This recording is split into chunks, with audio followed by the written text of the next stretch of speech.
Hello there, it's Glenn Mitchell of Freedom Formula Hypnotherapy Academy, and I decided to go live today because, well, I get asked quite a lot of questions often. Like some questions that I get are frequent, often questions, and I thought I might as well start answering them in like video format like this, so that the answers are out there, so they can help as many people as possible. Really. It's worth noting though that the beard is starting to look a bit unreal and unruly, and I think I might need to actually tidy it up in the next few days, but that is not today's problem. Now, behind me is Fluffit, my faithful beloved cat. And speaking of Fluffit, she appears to want out. Give me 1 second, let me let her out. Come on, darling. Okay. Look at that. As soon as I introduce her, she wants out the place. What is she thinking? Right. So I'm here to talk about what is hypnosis and how can it be used as a form of therapy.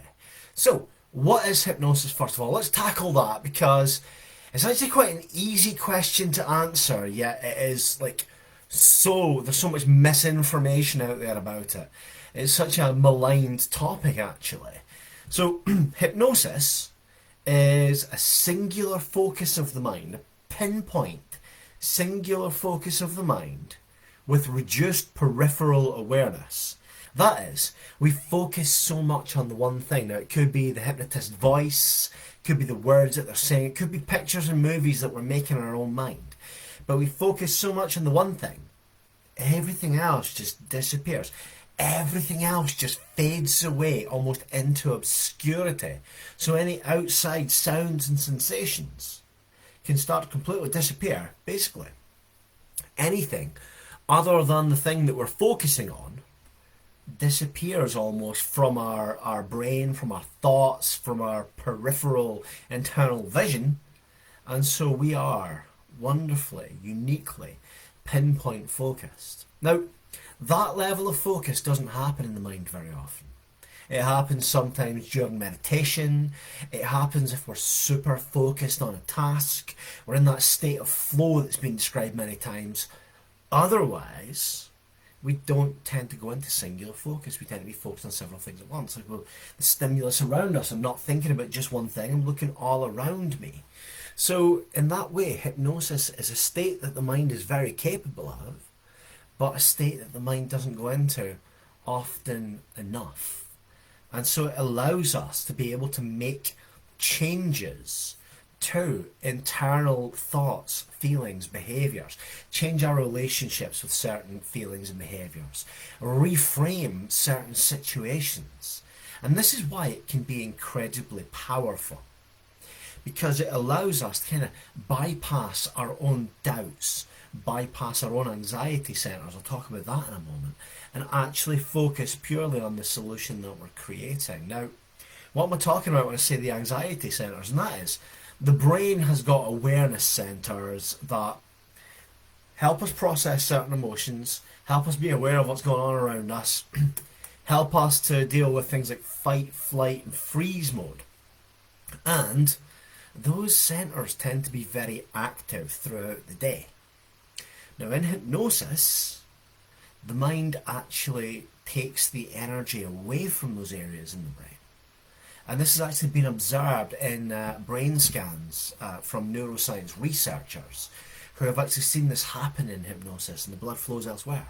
And so instantly we don't feel the same levels of anxiety when we're in hypnosis, which means we can quite often deal with things that we can't fully deal with when we're fully consciously awake, as it were. So hypnosis is an incredibly powerful tool to create a level of safety that then allows us to process things, to change things. But it's not just that. It's not just that it makes it a wee bit safer than talking about it. It's also that it allows us to access things that the conscious mind may almost be closed off from.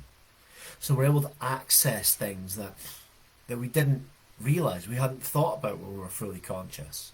So, for example, in a hypnotic regression, you cast the mind back to previous experiences, And you maybe, let's just say we were trying to deal with lifelong anxiety, and we do a hypnotic regression, and we end up going back to an experience that we don't link to our anxiety whatsoever, so we've not thought about it in years. Yet once your brain's processed or reprocessed that experience, you start to notice a notable change in your present day anxiety.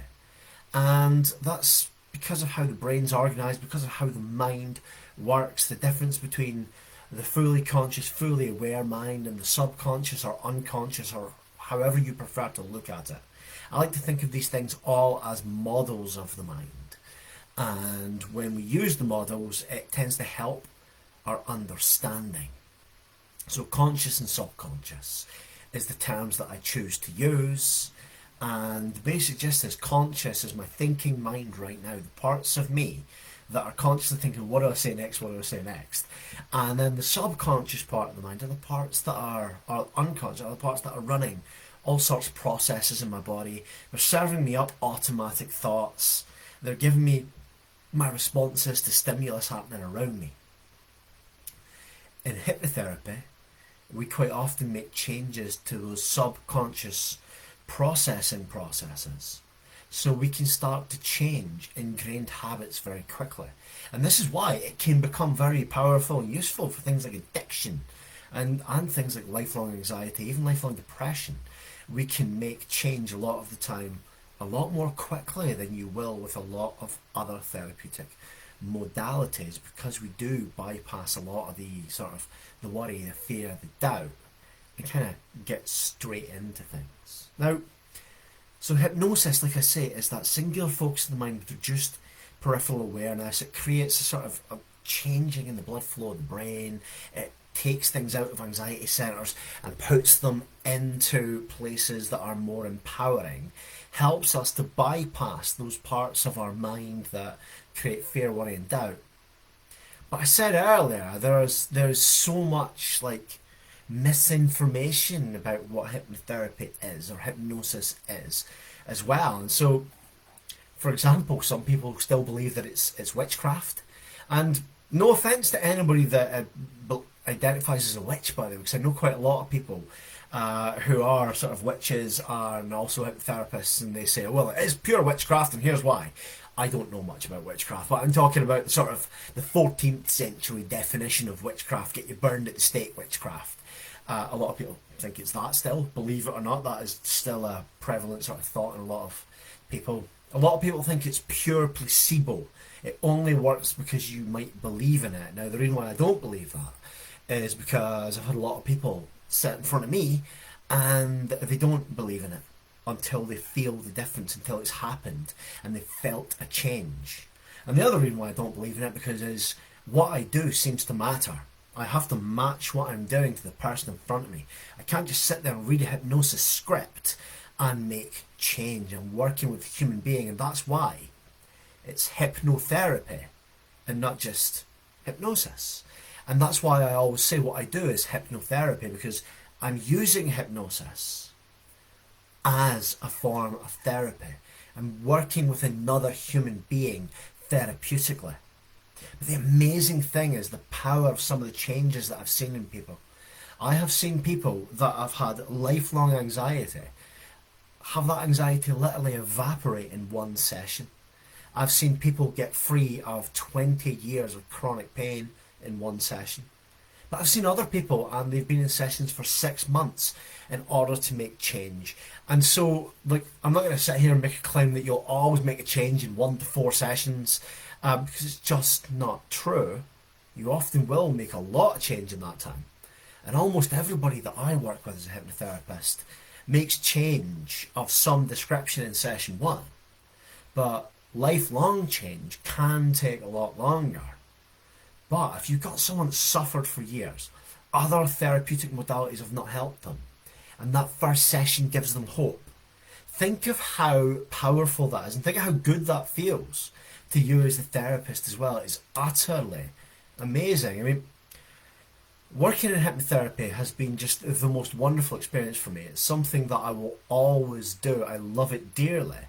And so the reason why I decided to start this hypnotherapy academy was to spread that joy, as it were. I want other people to experience what I experience, but also, more importantly, I want really high quality hypnotherapy to fan out across the country and eventually across the world.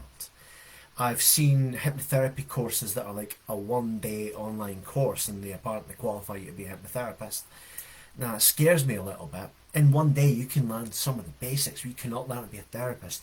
That has to be live. It has to be working with human beings. It has to be with a qualified, trained practitioner who's also qualified and trained to actually help you to learn, as well as just knowing their stuff, as it were. And so that's why it's so important to me to make sure that, number one, everything we put out at Freedom Formula Hypnotherapy Academy is, it's always updated. I'm always looking at what's the latest research, what are the latest methods, and just watching other practitioners in action, seeing their techniques and seeing their therapeutic ways, not just hypnotherapy practitioners either, other therapeutic practitioners as well. It's looking at everything as a whole, therapy as a whole.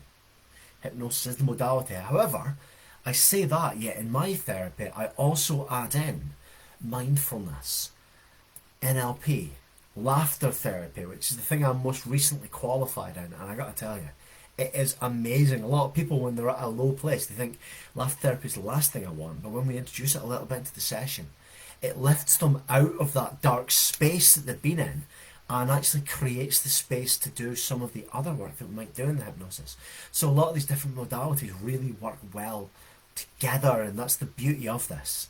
Therapy is not just one singular thing. There's no dogma to it. And so if you're ever like looking to train in hypnotherapy or any other sort of therapy, and they sort of tell you there's only one right way to do it and everything else is wrong, then to me that's dogmatic, and you should turn and run. Anywhere that encourages you to develop your own way within the confines of what that therapy is, that to me is good quality training. But of course it needs to cover all of the professional responsibilities, etc. Now, obviously, here at Freedom Formula Hypnotherapy Academy, we do all of that. We cover all of that. So, if you are interested in learning more about hypnotherapy, or if you'd like to go all the way to becoming a professional hypnotherapist, our training is accredited by the IPHM, the International Practitioners of Holistic Medicine, and get in touch. Let's have a chat. Let's see if this is right for you, and you can decide whether to come and join one of our courses. Thank you very much for joining me today. It's been an absolute pleasure to talk to you, and yeah, look out for more of these videos. Thank you very much. Bye bye.